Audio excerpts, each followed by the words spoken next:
Hello and welcome to the Global Church Project. I'm Graham Hill. Bonny Resu recently retired from the role of General Secretary of the Asia Pacific Baptist Federation, a position he filled for 20 years. His vision is to strengthen the unity and mission of the churches of the Asia Pacific so that they are one body with one vision, to reach the Asia Pacific for Jesus Christ with the good news of the gospel. He says, over 4.5 billion people live in the Asia Pacific. Many of these are waiting for the great salvation revealed only in Jesus Christ. Let us celebrate together our unity in Christ and work together to strengthen the church in its witness. Bonny, welcome to the Global Church Project. Thank you. You're the outgoing General Secretary of the Asia Pacific Baptist Federation. Can you tell us something about that role and what it involves? Yeah. Well, I think my role technically I would be considered the CEO of the organization, which means I become responsible to ensure that the policies and the programs that are outlined in our constitution, as well as decisions of the executive in terms of vision, mission, I try to ensure that those are implemented. Can you tell us something about the Asia Pacific Baptist churches? Yeah, we are an organization which has about 38,000 local churches in our among our constituent bodies, which is about 62 member conventions or unions, as you may call it, spread over 22 different countries, all the way from Korea, Japan, in the northeast to India, Sri Lanka, to down to Fiji, Vanuatu. We've just added Vanuatu this year as the latest member. So, and of course, all the countries in between. What are some of the challenges that you think are facing the churches in Asia? Now, I know Asia is it's broad and there's so many different cultures and nationalities, but do you notice some challenges? Yeah, we have a lot of challenges, of course. We have, because in most countries, we are very small minorities as Christians, not to speak of Baptists. Even less than 1%. We are sometimes 0.0 something percent.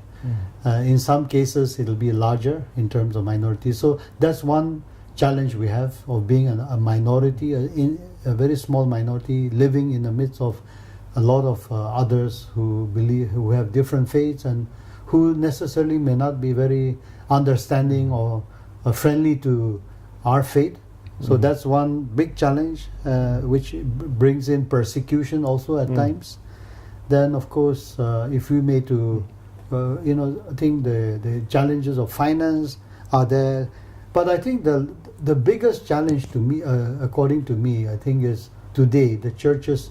Many of our churches are even as old as 200 plus years, or 100 years, or something like that. And there we do have younger churches, but among our churches, I think is that of commitment, keeping that commitment to God and also to one another. I think that is the biggest challenge, because we have the tendency to make our churches into monuments rather than movements, and all the paraphernalia that comes along with it in terms of structure, positions, power, influence, and however small that may be in relative terms, and yet people take that so seriously that it can get into the way of doing the real business of being the church of Jesus Christ and fulfilling the mission of the church. I think that is, to me, one of the big challenges that we have as a church, to keep ourselves focused on what Jesus has for us, has called us for. When you travel around the churches in Asia, what are some examples of growth and change? Some examples where you think, well, the church is doing something creative there. Some stories. I think we are generally a growing church. In many cases, Baptists are generally evangelistic, if we may use. We believe in sharing the gospel with others. And so there is always growth. And there are encouraging signs of innovative growth in terms of churches taking on as such, we live in the largest mission field of the world. Everywhere is a mission. We are in the mission field, but going beyond that, churches that are taking on responsibilities, opportunities of reaching out to, for example, immigrant workers, or even to people in the in the flesh trade business, prostitutes and others who are outcasts. Churches are taking that responsibility. So we have this in many countries. I've seen that in, for example, immigrant mission ministry to immigrants being done by Christians in Korea or in Singapore or Malaysia, in Thailand, in India. These are examples. Similarly, in terms of reaching out to the people in the fringe. Or the outcasts, if we may say. What have you most loved about your role as the General Secretary? I love traveling and meeting new people. So I think that's something that I enjoy. And to be able to encourage people, I think it's amazing that we might think that we are just an organization, but there are many, especially we see, who are very small in numbers, who are who think a lot about this large body to which they belong to, and so just a visit to them, just being with them, seems to lift up their hearts, their spirits, and encourage them. So that, I think, is of course there are other ways in which we try also to intervene, to help them and empower them to the extent we can, but that, I think, is one of the satisfying things that I would say I have experienced in my travels. What's your hope for the Baptist churches of the Asia Pacific? My hope, I think, is that we would become people who would take the whole gospel to the whole person. I think that is something which we are learning to, because sometimes we tend to go to one extreme and say, okay, we want to save souls. But the ministry of Jesus itself tells us that ministry and mission is not just about one part of the human person, but it's the total being, which involves the spirit and the body and the whole person. No? And so I think that's something that I hope our churches will, without any apologies, to say that this is our mission. We want to preach the gospel. We want to be engaged in lifting up people from where they are, not in any paternalistic ways, but just to lift them up, empower them. I want to ask you some questions about church life and society in Nagaland. Can you tell us something about the church in Nagaland? Yeah, well, I come from Nagaland, but I don't live in Nagaland. I've not lived there for the last maybe 30 plus years. Whereabouts are you living now? I live in a neighboring state, a city called Shillong, which is about 7 hours drive from Nagaland. I do go there once in a while, but I being from there, I do try to follow the church, the situations there. We first received the gospel in 1872, when the American Baptists brought the missionaries brought the good news, and the church today, is very dominant there in terms of almost every Naga being a Christian. The Baptists are the majority of Christians there, of a population of more than 2 million. So that is the brighter side of the story.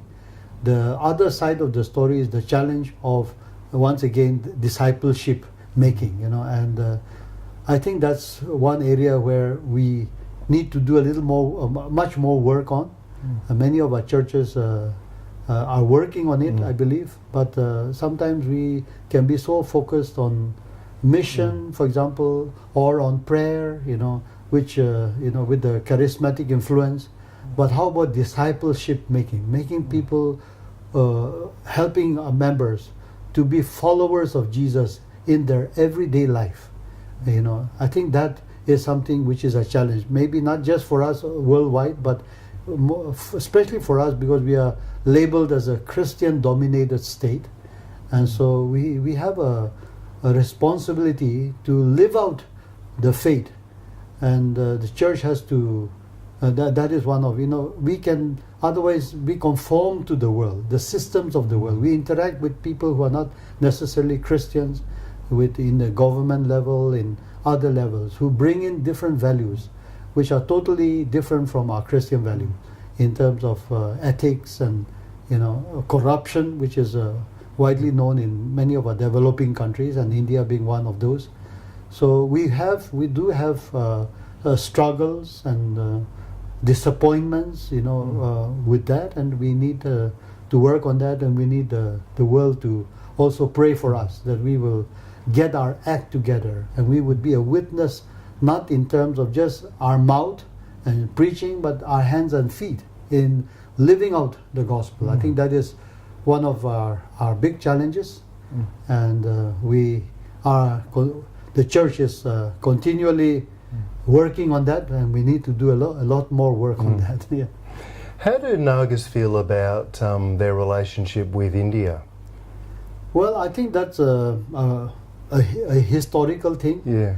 And it's India, as you know, is a big country, which, in the sense of the modern India, did not exist until the British came. There were kingdoms that are there.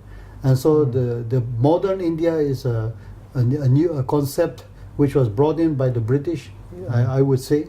And we are grateful to that, because today we have a big, strong country. And so I think there was naturally some, the feelings of not only the Nagas but other groups, do we really belong to this country, But I think gradually we are realizing that there is a purpose and there is benefits to being part of a large country such as India, and our people. We have had a political struggle, but right now those groups which have been actively involved in those are in discussion with the government of India, and the government of India has been in many ways magnanimous to this need of our people for recognition, and so I think that has been the long history. 60, 70 years of history has been in that, and we are now working towards a solution where we will be able to exist in India, and we hope that we will be able to be a blessing to India, even in terms of the mission perspective. We want to be a blessing, and so I think that's where we are. It's not. I'm giving you the simple view of my own self from a Christian, a missional point of view. But we thank God for the peace that we enjoy now, and all the parties that are involved in bringing that peace, including the government of India. Hey, I wanted to ask you about Naga activity and mission in Asia and further afield. So, how active has the Church of Nagaland been in mission in the Asia Pacific and globally? Yeah. Well, the church, as I told you, was started in 1872, but it took a while, quite a long time. In fact, my own church, my own village, which has about 400 houses, the first Christian was my mother's younger brother, who came to Christ in 1947. And so he's still alive, and so it's a fairly young church. We are going to we've just celebrated 70 years, and we will be so. But around the early 70s, there was a revival. Early 70s, mid 70s, and along with the revival came a great sense of responsibility, because we felt that we looked at ourselves and say, how did we end up becoming believers? God must have a purpose. We are just tucked away in this corner, unknown, untouched by civilizations, by kingdoms, and therefore, how did we end up being Christians, wedged in between major countries such as India, China, Myanmar, and the Southeast countries, Bangladesh, right in the heart. Someone said we are right in the middle of the 1040 window. So that made us aware that God must have a purpose. And of course, like God does have a purpose for all believers, for all churches. Ours is no exception. We took on the challenge, and our churches made a pledge to send out missionaries, to the point of sending out 10,000 missionaries. We did not specify when we would send the 10,000. It could go on for many years to come, but till date, I think we have sent out, I was told just, in fact, a few days ago by some missions strategies that we are probably sending out about 2,000 cross-cultural missionaries to parts of India. Our goal is to send missionaries to all the states of India, 29 states, and also to countries around us. And then we are sending missionaries to, like Cambodia, China, Laos, Thailand, and even to Africa and countries in Africa. So, so these are some of the activities that our church, we are just trying to do and sometimes in partnership with other Baptist and other Christian mission organizations as well. If there was one thing that you could say to Christian leaders today, well, what would that thing be? Leaders should be diligent. Diligence is a question of accountability. To be diligent means to be careful in carrying out what you are supposed to. And Jesus also, all along, trained his disciples 3 years so that he would model leadership to them. So I think that's something which we should not forget. And I was thinking when I was often these days, this thought has come to me, and I want to just read out a verse from Paul's letter to the Philippians, which I thought was very pertinent, because as I go around, I think this is a passage in the Bible that we as leaders need to keep in mind.